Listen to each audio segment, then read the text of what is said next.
Federal Reserve System is a strange creature. It's easier to say what it is not than what it is. Most people think it's a government agency. It is not. Those who have studied it say, well, wait a minute, this is a private banking corporation. You almost get half credit for that, but it's not really a private corporation either. It's a hybrid. And to make it more complicated, we can say it is a cartel. This is the amazing thing. The Federal Reserve System is a banking cartel. It's no different than a banana cartel or an oil cartel or the sugar cartel. It just happens to be a banking cartel.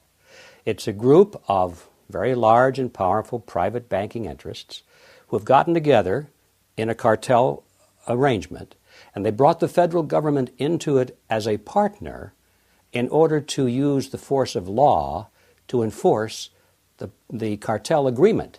You see, with most cartels, if a member of the cartel wants to break out or violate the agreement, if they fixed prices, for example, and one of the members of the cartel wants to raise the prices contrary to the agreement, there's no way for them to discipline the member of the cartel and force him to stick with the agreement. But if you bring the government into the arrangement and convert the agreement into law, now all members are required by law to keep the agreement, or they go to jail. So this is why cartels always, throughout history, have always tried to form a partnership with the government, whatever government is in the locale where they operate. And so we come to the amazing conclusion that the Federal Reserve System is basically a cartel, a banking cartel, that has gone into partnership with the federal government of the United States so that the federal laws can be used to enforce the cartel agreement. Now that's a real shock. It was to me because, you know, when I started in this process of research, I thought, like most people, that the Federal Reserve was an agency of the government and that it was formed to protect the people, to protect you and to protect me and to stabilize the economy and to make sure that we didn't have much inflation or unemployment or all these bad things. And you know, when the chairman of the Federal Reserve comes before Congress or before the television cameras and he's asked to explain why they raised the interest rates this month or why they lowered them or whatever they did, the chairman always says, well, we did it for you folks. We did it in order to cool down the economy or to stimulate the economy or to create more jobs or whatever. It's always expressed in terms of, we did it for you folks. It wouldn't go too well if they said, well, we really did it because it helped the banks. People would say, what did he say? You know, but you can imagine the head of the banana cartel saying, well, why did you raise the price of bananas this month? Well, we did it for you folks to make sure that that there would be enough stimulus in the economy that we would always have bananas, you see. Anyway, back to the question. What is the Federal Reserve System? It is a cartel, and it's a hybrid organization. There are very few like it in existence. It seems to have some of the characteristics of a government agency because the government is involved, and it seems to have some characteristics of a private corporation because it's actually owned by private banks. But it's neither of the two. It's a hybrid. And when it comes to ownership, for example, the member banks actually own the Federal Reserve System, but those certificates of ownership do not carry the usual prerogatives of ownership. For example, the banks can't sell the shares. If you can't sell something, you don't really own it. And they can't even vote for their board of directors, you see. So what's this ownership business? It's merely a kind of a facade. It's a name, it's a word they give to it. Well, it's owned by the banks, but in reality, it is really a hybrid. It's a cartel that operates under the protection of the federal government, and the government has given it a monopoly, a virtual monopoly, to create the nation's money supply. Now, I have no doubt that the members of the Federal Reserve System, the banking cartel, want to see the economy as strong as possible. They don't want to kill the goose that laid the golden egg. But you can be sure that when there is a conflict between the advantage of the cartel or the purposes of the nation at large, there has to be no choice. They always go for the purpose of the cartel because that is who they are. That is who employs them. That's where their money comes from. That's the reason for being. Now, the purpose of the Federal Reserve System really is to protect the large member banks from competition and to preserve their profit margins. And as we've seen in late, when some of the banks get into trouble, the purpose of the Federal Reserve System comes to the fore, which is to pass on the losses of the banks to the taxpayers. They do this through Congress, generally. Remember, Congress is a partner with the Federal Reserve System. And they go to Congress and they say, well, the banks are in trouble. Now, we don't want the banks to fold because that would be bad for the economy, right? That would be bad for you folks.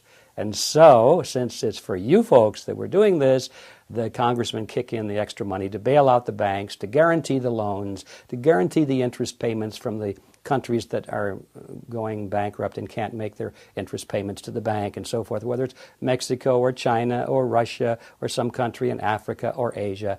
They cannot pay, so they come to Congress. Congress says, we'll pay for them.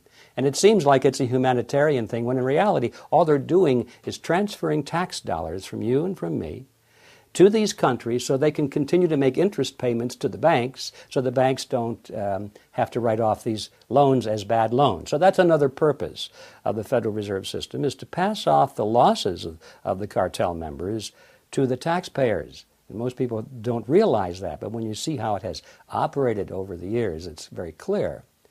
The purpose of the Federal Reserve System is to promote the best interests of the banking members of the cartel.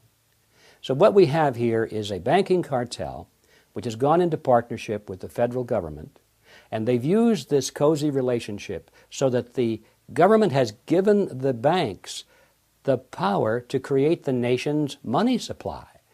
The banks now, these private banks, have the monopoly over the nation's money supply. And that's not too shabby a deal.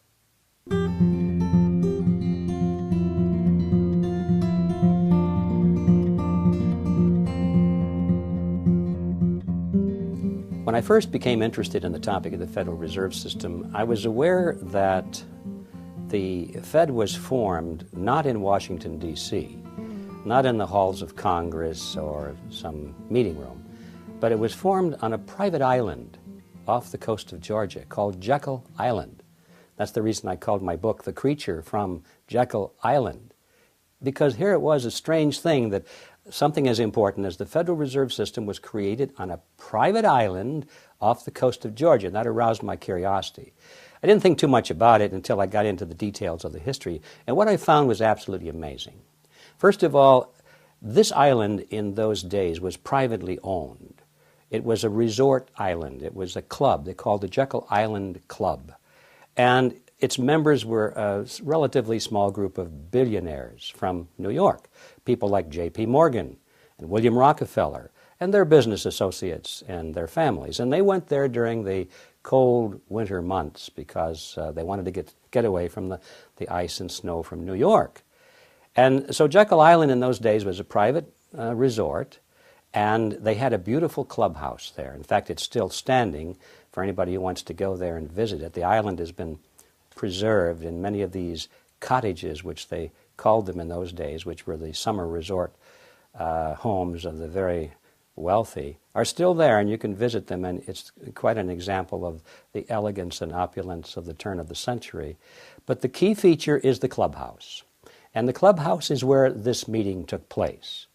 And I thought, isn't that strange? And I got into it and I discovered that not only did they go to this island for the meeting, but they went under conditions of great secrecy.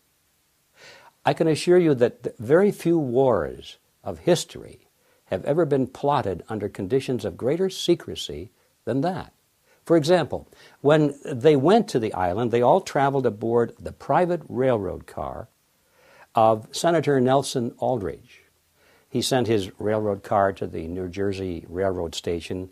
This was November of 1910, and he and 6 other men, who I'll describe in a moment, arrived under conditions that they were told they mustn't be seen together. They couldn't come together. They couldn't dine together on that evening. And they must avoid newspaper reporters at all costs, because in those days, newspaper reporters used to hang out at the New Jersey Railroad Station because it was a way to catch photographs or interviews of famous people coming in and out of New York. and they were told to avoid newspaper reporters. One of them carried a shotgun in a big black case. Just in case he had been confronted by a reporter, he was prepared to tell them that he was going on a duck hunting trip. And the funny thing about that is that we learned later from his children and his biographers that this man never owned a gun. He had borrowed that shotgun just as a decoy and as part of the deception. When they got on board this railroad car, they were told, even in the privacy of this car, not to address each other by last names, first names only. And two of them even went further and refused to address each other by first names. They adopted code names. And I thought, well, that seems strange, even in the privacy of Senator Aldrich's car. Well, it turned out that one of the men wrote about it in later years, and he said the reason for that is that they were concerned that the identities of all of these 7 men might be known to the servants on board the car, and that the servants might talk about it. And in that fashion, the word would get out, and then, of course, the purpose of the meeting would have been defeated in their opinions. And so this is the kind of secrecy that surrounded that. Even when they got to the island, and then they got off the train and took the ferry across the inland straits there and went to the clubhouse, they had replaced all of the normal servants with new servants who didn't know any of these people. This is the kind of precautions that went on. And they created the Federal Reserve under those kinds of conditions of secrecy. And then when they came back to New York, and disappeared back into the environs of Wall Street, for quite a while thereafter, these men denied that such a meeting ever took place. They said, oh no, that's just pure rumor. That's nonsense. Later it began to leak out, and they said, yes, we went to the meeting, but we just went to do some hunting and play some poker and drink some good whiskey, that kind of thing, you know.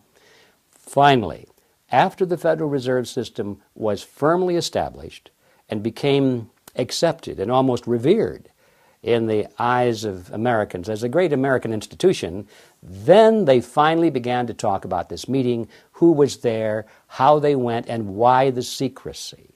And most of this is now written in their memoirs or in their biographies or in interviews they gave with newspaper reporters and that sort of thing, so that if you go to any well-stocked library today, you can learn in minute detail exactly what happened on Jekyll Island, why they went, who these people were, and especially you will learn why the secrecy. Now, what is the reason for the secrecy? In those days, there was a great deal of concern among the American people about the concentration of financial power in the hands of a few very wealthy and powerful financial interests in Wall Street. They called this the money trust in those days.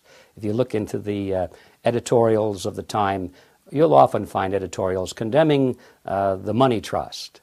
And the cry in those days was to break the grip of the money trust. And one of the primary purposes of the Federal Reserve Act, as it was promoted to the American people, was just that, to break the grip of the money trust. They were going to write a law that was going to take the power away from these people and put it in the hands of their trustworthy politicians, you see. Put it in the hands of the people through the electoral process. That was the propaganda behind the Federal Reserve System. So what's the purpose of the secrecy? It's because when you look at the list of these people who went, they were the money trust. They were the representatives of the banks, of J.P. Morgan, the Rockefellers. They represented Kuhn, Loeb and Company.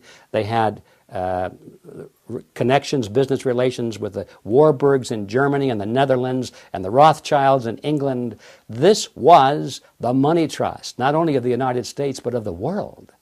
These are the people who created the Federal Reserve System, supposedly to break the grip of their own power. You see. So now, had that fact been known, who these people were that were drafting the Federal Reserve System, the trick would have been exposed, and the public never would have adopted the Federal Reserve Act as, in fact, they did.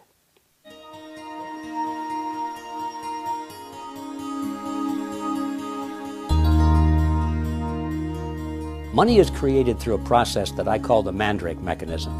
Now that goes back to the 1940s when there was a popular comic book character by the name of Mandrake the Magician. He was quite a guy. He had this big black cape, and he could wave it around and things would disappear, and then he'd wave it again and they would reappear. He was quite a magician. And I got to thinking about how money comes into being and how it's extinguished in the United States and much of the rest of the world, for that matter. I thought, aha, that's the Mandrake mechanism. It's magic is what it is. And it really is. It's accounting magic. Here's how it works. Now, I'm going to make this very simple, but technically it's totally accurate.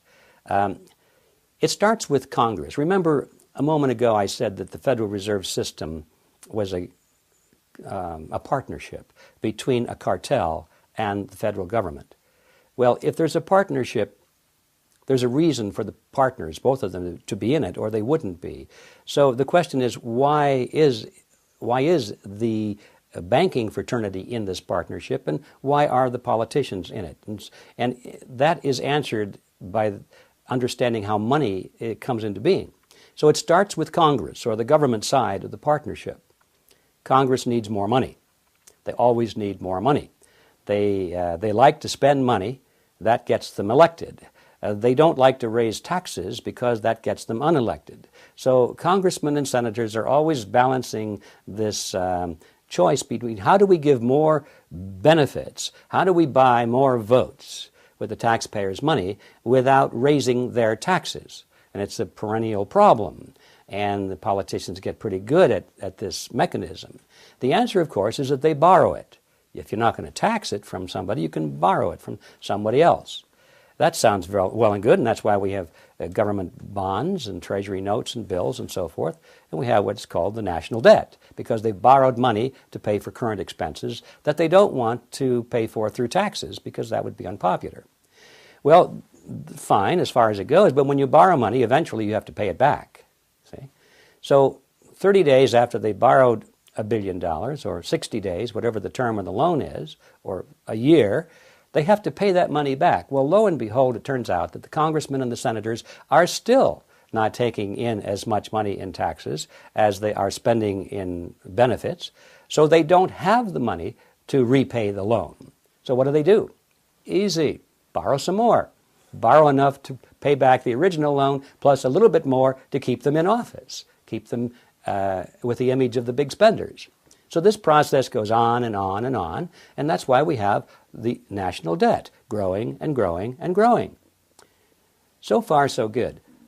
If you borrow money from somebody who has the money, you don't really increase the money supply. All you're doing is just taking it from one person and promising to pay back interest on it. But the money supply doesn't increase. The Federal Reserve enters the picture at this stage because, you see, they can never borrow enough from the private sector.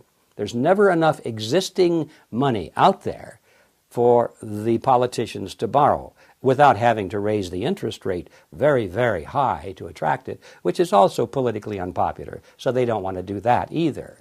So what do? They go to the Federal Reserve System, and by agreement, remember this is their partner now in this agreement, the Federal Reserve System agrees literally to create the money that they're going to lend to the government. It's not really a lending at all, as you can see, but they use the old traditional words of lending it to the government, when in fact all they're doing is just printing it for the government. They're creating it for the government, and then they call it a loan. Of course, they don't print it all because most of it's checkbook money, but nevertheless, the process is the same as if they had just turned on the printing presses and printed all this money and gave it to the federal government. And then they were going to loan it to the federal government and charge the government an interest on it, and that's a misnomer either. What they should really say is, we've created it for the federal government, and now we want a service charge. That's an accurate understanding of what is really going on. But instead, they confuse it by saying that it's a loan and interest. So now, once the Federal Reserve System creates this money out of nothing, literally, it's fresh money into the society, into the economy, and that's how the money supply keeps growing and growing and growing. Now, that's just the beginning, though. Now, most people are alarmed when they hear about the fact that the Fed can create money out of nothing. and charge interest on it, so-called interest. But that's just the beginning of the story. Let's follow that money and see where it goes. Remember, there's another partner in this thing. We've only looked at the government partner. What about the banking partner? What's in it for them? So let's follow the money and find out. Let's say, for example, that our postal delivery guy gets a $1,000 check from the federal government. Now, that's money that was created out of nothing by the Federal Reserve System. He doesn't know that. To him, it's perfectly good. It's a check. It's a government check. He can spend it. So he takes it down to his private bank, his commercial bank, and he deposits it into his private checking account.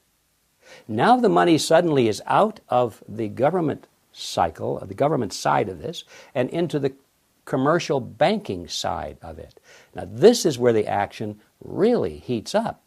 If I were a banker and you were the postal delivery man, and you came into my bank with your $1,000 check and you deposited it into my bank, into your account, I could go to the front of the bank and address everybody in the room there, and I could say, attention everybody, this fine gentleman here has just deposited $1,000 into our venerable bank.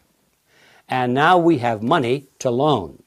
And everybody would be happy because they know that many of them are there to borrow money, and they know that the more money there is to loan, that usually means the lower the interest rates are. So they're all happy. So some fellow over here says, well, how much did he deposit? And I said, well, $1,000. And he might say, well, that's not enough. I want to borrow $9,000 because I'm looking at this used car over here, and I need to borrow $9,000, but you've only got $1,000. I would then say, don't worry about it, sir. I can lend you $9,000. And he would say, where did the other 8 come from? And I would have to say, don't worry about it, sir. These things are more complicated than you can imagine, and you don't need to know these things. I can lend you the $9,000, and in fact, I can if I'm a banker. For every dollar, or every $1 billion that's put into the banks through the circle we just talked about, I, as a commercial banker, can create an additional $9 billion and push them out into the economy as loans. Now that $9 billion based on the $1 billion, which itself was created out of nothing, that was the foundation. That was the one that they gave to the government, that billion. Now that $9 billion comes into the commercial banks, and the banks now can create an additional $9 billion on top of the $1 billion. All of it is just fiat money. It's created out of nothing, but the commercial banks get the bigger end of the deal, as you can see. They can create 9 for the private sector called loans, and these are genuine loans, and that is where our money comes from. That is how money is created. Every bit of it is created in this fashion. If we were to take away all of the loans, if all of the loans in the world would be repaid, there wouldn't be one red penny in circulation in the United States of America. It would all disappear back into the computer chips and into the vaults. There would be no money in circulation. Every bit of it is based upon debt, and that debt creates money that literally has nothing behind it at all. Now this is how money is created in the Western world. And it's an amazing story, and only a few people, even within the banking industry, really understand it. I've talked to many people who work in the banks, and they read my book and they say, gee, I didn't know that. All they know is how to keep the numbers balanced in the columns and how to fill out the application for loans, and they all have a job to do. Only a very few people at the top know how money really comes into existence.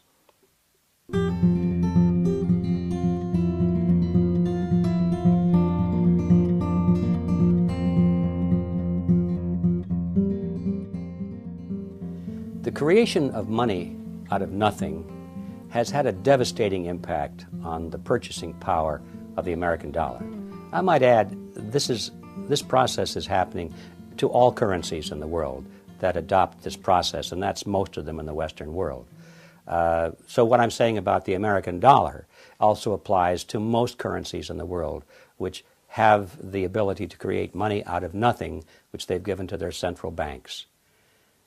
When you give men the power to create money out of nothing, you shouldn't be surprised if they turn around and create money out of nothing, because that's what they're supposed to do. Now, the underlying philosophy is that, well, we'll be very conservative about it. We won't run rampant. We won't abuse this power, would we, for our own personal gain or our political advantage? Heavens no, we would never do that. We are wise and wonderful people, and you can trust us, they say. So we give them blindly this power to create money out of nothing because we trust them to use this power wisely. Nowhere in history has this ever been a justified trust. Every time man has had that power, and this started back in antiquity, those with the power have abused it, and they have created more and more and more money at a rate much faster than the expansion of goods and services which are being produced by the productive side of the economy. Now, if the goods and services were growing at a rate which is exactly the same as the money supply, then the purchasing power of the monetary unit would remain constant. And in fact, it has happened that way wherever men have not had the power to create money out of nothing. For example, when money was based on monetary units like gold or silver. It's interesting, I think, to know that in ancient Rome, if you had a 1-ounce gold coin, that would be the cost of a nice toga, a handcrafted belt, and a pair of sandals. Today, thousands of years later, if you have a 1-ounce gold coin with no numismatic or collector's value to it, just a cougaran or a bullion coin of some kind, and you convert that into Federal Reserve notes, you can walk into a store and buy a nice suit, a handcrafted belt, and a pair of shoes.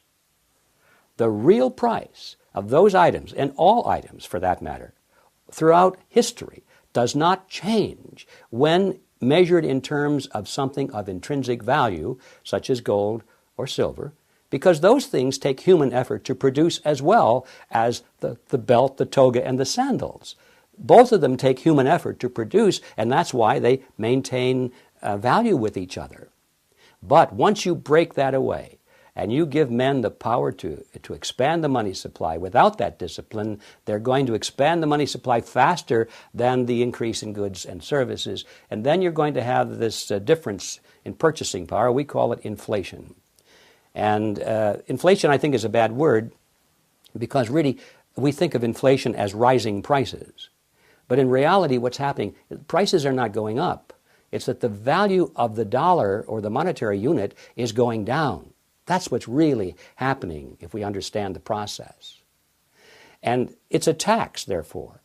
Our lost purchasing power, what we have to pay more for a bag of groceries today than we did 5 years ago, comes out of our pocket, comes out of our earning capacity. That is value which we should have, but it's been taken from us through a process that we call inflation, but in reality it's a hidden tax. It's a tax that is more vicious than any other tax you can imagine. There are no exemptions, no deductions. And those with the least amount of money pay it to the highest degree. I mean, it's the most unfair, most unjust tax you can imagine. And that is what inflation is. Inflation is the result of being able to create money out of nothing. And that is the power we have given to the Federal Reserve System. Therefore, we can say that the Federal Reserve System is the agency of a hidden tax called inflation.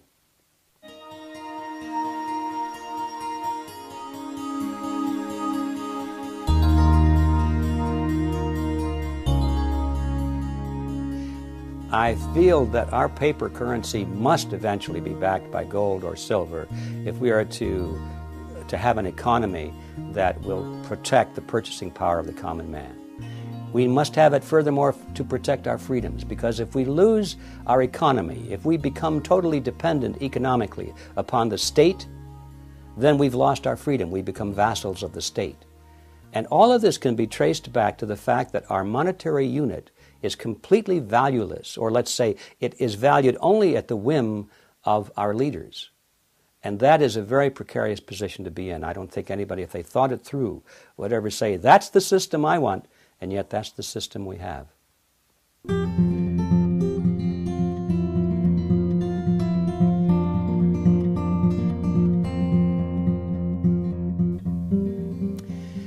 Congress receives its funding from various sources. Obviously, we think of taxes right away, and there's no question that taxes are a major source of funding.